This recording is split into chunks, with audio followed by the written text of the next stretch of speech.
Hello friends, कैसे हैं आप सब। मेरा नाम है धीरेन्द्र शुक्ला और स्वागत करता हूं आप सभी का हेलो धीरेन्द्र चैनल में। आज हम सी लैंग्वेज की क्लास में ऑपरेटर्स के अंदर कंपैरिजन ऑपरेटर्स के बारे में पढ़ने वाले हैं। कंपैरिजन ऑपरेटर्स कैसे काम करते हैं और इनके साथ कैसे हमें काम करना है, अपने प्रोग्राम में कैसे इनका यूज हम करेंगे, आइए समझते हैं। ज्यादा देर न करते हुए चलिए शुरू करते हैं।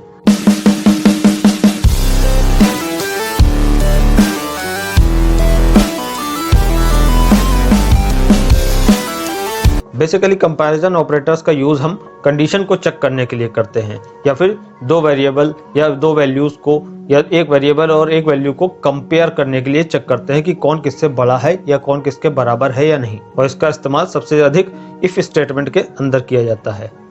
मैं प्रैक्टिकली आप लोगों को बोर्ड पे करके दिखाता हूँ तो आप लोगों को बेहतर समझ में आएगा। आइए देखते हैं कंपैरिजन ऑपरेटर्स। तो कंपैरिजन ऑपरेटर्स का प्रयोग हम करते हैं वैल्यूज को कंपेयर करने के लिए। तो सबसे पहले ये देखते हैं कि कंपैरिजन ऑपरेटर्स में कौन कौन से ऑपरेटर्स आते हैं। यहाँ पर कंपैरिजन ऑपरेटर में सबसे पहले डबल इक्वल टू आता है, ग्रेटर देन आता है, लेस देन आता है, ग्रेटर देन इक्वल टू आता है, लेस देन इक्वल टू आता है, और इसके साथ साथ हमारे पास नॉट इक्वल टू का भी सिंबल होता है। आइए देखते हैं कि ये यूज कैसे किया जाता है। तो यहाँ पर अगर हमारे पास लेट सपोज की दो वेरिएबल हैं, एक ए नाम का वेरिएबल है जिसके अंदर हमने रखा है 16, एक बी नाम का वेरिएबल है जिसके अंदर हमने रखा है 12। अब हम क्या करेंगे, यहाँ पर जब हम इफ स्टेटमेंट लिखते हैं तो अब हम यहाँ पर क्या करेंगे कि अगर हम ऐसे लिखते हैं कि ए इज इक्वल टू बी, क्या ए इक्वल टू बी है, तो यहाँ पर मतलब क्या है कि ए की जो भी वैल्यू है और बी की जो भी वैल्यू है क्या वो दोनों बराबर हैं। तो जो मैथ्स में होता था, जैसे कि मैथ्स में अगर हम लिखते हैं x बराबर 3, तो इसका मतलब क्या होता था मैथ्स में कि x 3 के बराबर है। तो ये जो इक्वल टू का सिंबल था मैथ्स में दोनों को कंपेयर करता था कि क्या ये इसके बराबर है या नहीं। वही काम हमारा यहाँ पर प्रोग्रामिंग लैंग्वेज के अंदर डबल इक्वल टू करता है। सी ही नहीं, सी के अलावा अन्य भी प्रोग्रामिंग लैंग्वेजेस जो होती हैं उन सभी में double equal to comparison operator होता है जो वैल्यूज को कंपेयर करता है। और सिंगल इक्वल टू जो होता है वो असाइनमेंट ऑपरेटर कहलाता है जो वैल्यू असाइन करने का काम करता है।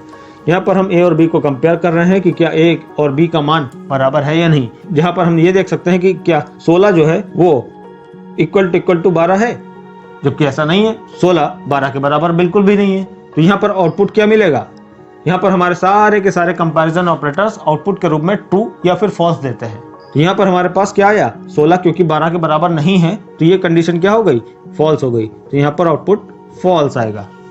इसी प्रकार से अगर मैं लिखता हूं कि क्या a लेस देन b है, क्या a छोटा है b से, ये देखिए 16 लेस देन 12, नहीं, यह भी बात गलत है। तो यहां पर भी आउटपुट क्या मिलेगा, फॉल्स मिलेगा। इसी तरीके से अगर मैं ग्रेटर देन का यूज करता हूं कि a ग्रेटर देन b, तो a यानी कि 16 ग्रेटर देन b यानी कि 12 है। क्या 16 बड़ा है 12 से, हाँ है। तो इस बार हमें आउटपुट के रूप में क्या मिला, ट्रू मिला। Same as that greater than equal to, क्या a greater than equal to b है, क्या 16 ग्रेटर देन इक्वल टू 12 है। ग्रेटर देन इक्वल टू क्या कहता है, या तो ग्रेटर देन हो या फिर इक्वल टू हो, दोनों में से कोई भी चीज अगर है तो ये ट्रू मान लेगा। तो 16 इक्वल टू तो नहीं है लेकिन ग्रेटर देन तो है ना 12 से, तो दोनों में से एक चीज तो सही है, और अगर एक चीज सही है तो ये पूरा का पूरा ट्रू हो जाएगा। वहीं पर अगर यहां पर a का मान 16 ना होकर के 12 होता, मान लेते हैं, तो यहां पर हो जाता 12, तब क्या ग्रेटर देन इक्वल टू 12 है, तो ग्रेटर देन तो नहीं है लेकिन इस बार इक्वल टू है, तो फिर भी ये कंडीशन ट्रू ही रहती।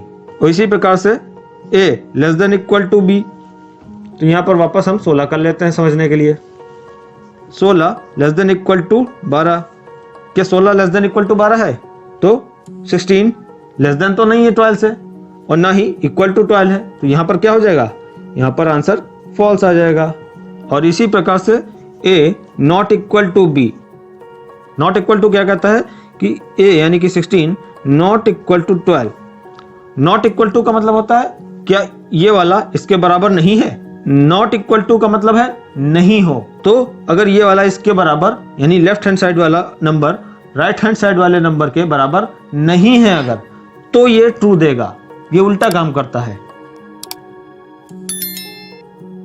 क्योंकि हमारे पास 16 नॉट इक्वल टू 12 है और ये बात सही है, इस वजह से ये ट्रू देगा। अगर इक्वल टू कंपेयर करना तो यहाँ डबल इक्वल टू लगाना पड़ेगा कि क्या 16 12 के बराबर है, बराबर अगर आपको चेक करना है तो आप डबल इक्वल टू का यूज करिए। जब दोनों चीजें बराबर होंगी तब ये ट्रू देगा, और दोनों चीजें बराबर नहीं होंगी तब नॉट इक्वल टू ट्रू देगा।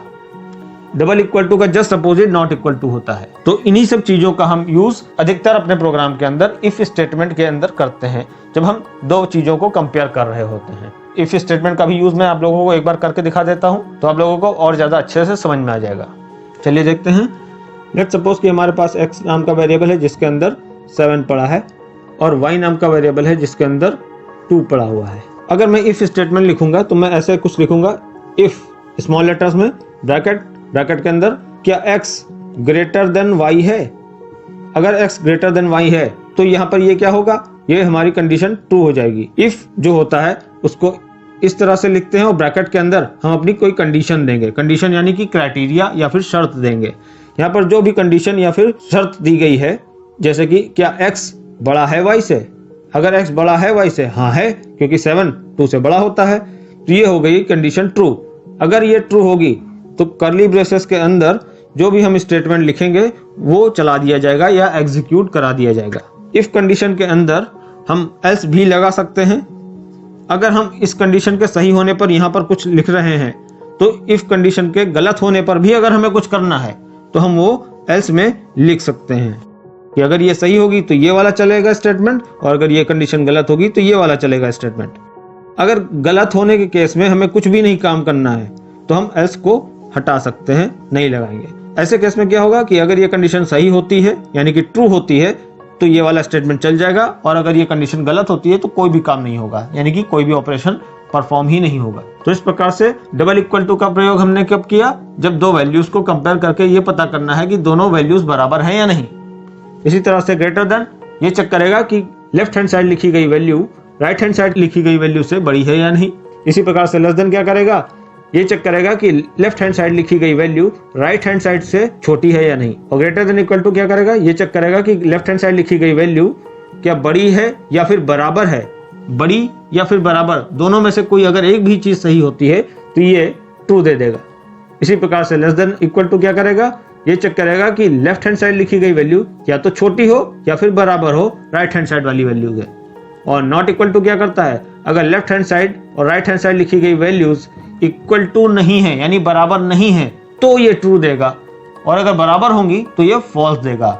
उल्टा काम करता है डबल इक्वल टू के। तो उम्मीद करता हूं कि सभी कंपैरिजन ऑपरेटर्स आप लोगों को बहुत अच्छे से समझ में आ गए होंगे। अगर आप लोगों को अभी भी कुछ समझ में नहीं आया है या मन में किसी भी प्रकार का कोई क्वेश्चन है तो आप लोग कमेंट करके मुझे जरूर बताएं। मैं पूरी कोशिश करूंगा आप लोगों के सभी सवालों का जवाब देने की। वीडियो अगर पसंद आई हो तो लाइक एंड शेयर करना ना भूलें। चैनल पर नए हो तो चैनल को जरूर सब्सक्राइब करें। अपना ढेर सारा ख्याल रखिए। बहुत ही जल्द मिलते हैं नेक्स्ट वीडियो में।